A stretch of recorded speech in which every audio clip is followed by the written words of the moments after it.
Selamat pagi, perkenalkan nama saya Alvin Padidi dan rekan saya. Jessica Elizabeth Gosal. Dan saya Elsyafari Tanditola. Kami dari kelompok 3 ingin membahas materi bab 3 yaitu Sistem Teknik Dokumentasi.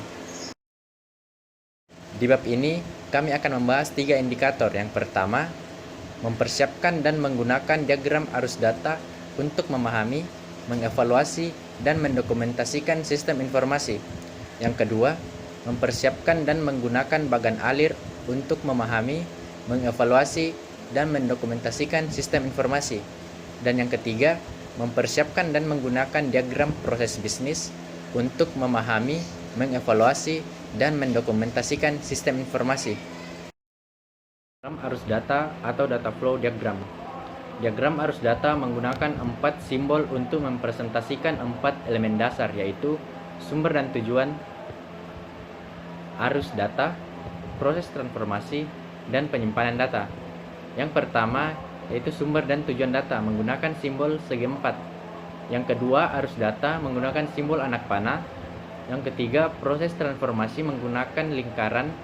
Dan yang keempat, penyimpanan data menggunakan simbol sama dengan.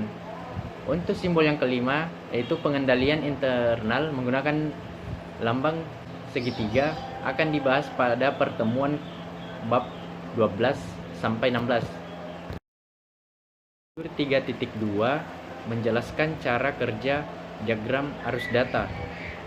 Figur 3.2 menunjukkan bahwa input untuk memproses C adalah arus data B yang datang dari sumber data A.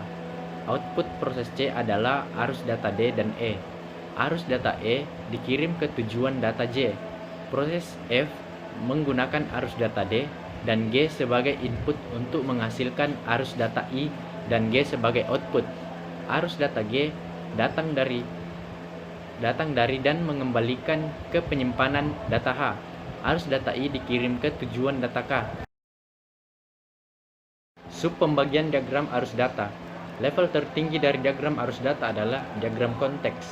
Diagramnya seperti pada gambar di bawah ini. 5 aktivitas pengolahan data. Yang pertama, memperbarui file induk karyawan atau penggajian. Yang kedua, mengenai kompensasi karyawan. Selanjutnya, dalam bab ini Anda akan melihat pembagian aktivitas dalam bagian-bagian lain dalam diagram arus data level rendah. Yang ketiga, membuat laporan manajemen. Yang keempat, membayar pajak. Dan yang kelima, memasukkan entry ke buku besar. Kelima aktivitas dan semua arus data masuk dan keluar ditunjukkan dalam tabel 3.2. Pedoman untuk menggambar DAD. Yang pertama, memahami sistem. Mengembangkan pemahaman ini dengan mengobservasi arus data organisasi. Yang kedua, mengabaikan aspek tertentu dari sistem. DAD adalah diagram asal. Menentukan batasan sistem, menentukan apa yang termasuk dan tidak termasuk. Yang keempat, mengembangkan diagram konteks. Diagram konteks menggambarkan batasan sistem. Yang kelima, mengidentifikasi arus data. Mengidentifikasi semua arus data. Yang keenam, mengelompokkan arus data. Arus data dapat terdiri dari 1 kepingan datum atau lebih. 7. Mengidentifikasi proses transformasi, menempatkan lingkaran dimanapun. Yang ke-8, mengelompokkan proses transformasi yang secara logis. Yang ke-9, mengidentifikasi semua file atau penyimpanan data, mengidentifikasi setiap data temporer ataupun permanen. Yang ke-10, mengidentifikasi semua sumber dan tujuan data, memasukkannya ke dalam DAD. Yang ke-11, memberi nama semua elemen DAD, kecuali untuk arus data. Yang ke-12, membagi atau subbagian DAD yang kacau sulit dipahami dan dimengerti. Yang ke-13, berikan nomor yang berurutan pada setiap proses. Yang ke-14, menyempurnakan DAD, proseslah arus data beberapa kali. Yang ke-15, mempersiapkan salinan akhir, jangan singkan garis arus data saling melintasi. Bagan alir. Simbol bagan alir dibagi ke dalam 4 kategori. Yang pertama, simbol input atau output menunjukkan input ke atau output dari sistem. Yang kedua, simbol pemrosesan menunjukkan pengolahan data. Yang ketiga, simbol penyimpanan menunjukkan tempat data disimpan. Yang keempat, simbol arus dan lain-lain menunjukkan arus data. Jenis-jenis bagan alir. Bagan alir dokumen. Dokumen flowcard dikembangkan untuk mengilustrasikan arus. Yang kedua, bagan alir pengendalian internal atau internal control flowcard digunakan untuk menjelaskan. Yang ketiga, bagan alir sistem atau sistem flowcard digunakan untuk menghubungkan antara input. Bagian selanjutnya adalah bagan aliran program. Bagan aliran program atau program flow chart mengilustrasikan urutan operasi logis yang dilakukan oleh komputer dan mengeksekusi program. Bagan aliran program menjelaskan logika khusus yang digunakan untuk melakukan proses yang ditunjukkan pada bagan aliran sistem. Dapat kita lihat hubungan antara bagan aliran sistem dan program seperti gambar yang telah kami paparkan dalam PowerPoint kami.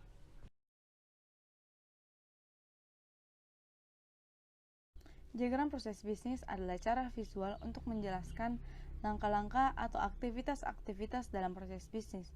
Contohnya, ada banyak aktivitas dan siklus pendapatan. Ada beberapa simbol yang dapat digunakan dalam menggambarkan DPB atau diagram proses bisnis. Yang pertama, mulai. Mulai atau permulaan proses diwakili oleh lingkaran kecil. Yang kedua, akhir. Akhir proses direpresentasikan oleh lingkaran kecil bergaris tebal. Yang ketiga, aktivitas dalam proses. Aktivitas dalam proses diwakili oleh persegi yang sisinya tumpul. Penjelasan aktivitas ditempatkan dalam persegi. Yang keempat, keputusan. Keputusan yang dibuat selama proses diwakili oleh sebuah wajik. Penjelasan keputusan ditempatkan di dalam simbol. Yang kelima, arus. Arus data atau informasi yang ditunjukkan oleh panah. Yang keenam, informasi anotasi.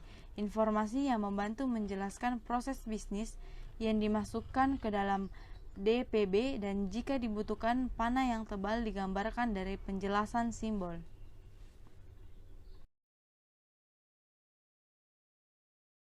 Sekian dari presentasi kami ucapkan terima kasih.